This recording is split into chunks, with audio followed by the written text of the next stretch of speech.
6 U.S. service members who were killed in a military refueling aircraft crash over Iraq last week have been identified.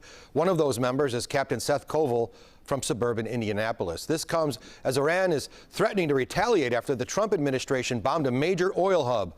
Also tonight, a new warning from the U.S. Embassy in Baghdad. Here's CBS News' Charlie D'Agata.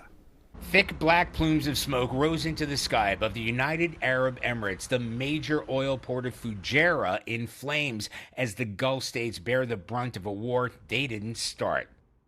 President Trump said a U.S. bombing raid totally obliterated military targets on Iran's Kharg Island, a key oil facility, while leaving its energy infrastructure untouched. Iran, in turn, threatened to target U.S.-linked regional oil facilities. It's already attacked at least 16 tankers and other vessels.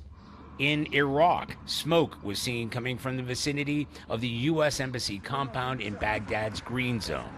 We're also learning more tonight about some of the 6 American aircrew killed when their KC-135 refueling aircraft crashed in an apparent mid-air collision over Iraq on Thursday. Tech Sergeant Tyler Simmons, 28, of Columbus, was one of 3 Ohio Air National Guard members to have died, according to his family. Sergeant Simmons was a boom operator. This video showing him refueling a fighter jet mid-flight. His mom, Cheryl, said she spoke with her son just the day before. He was truly an amazing man.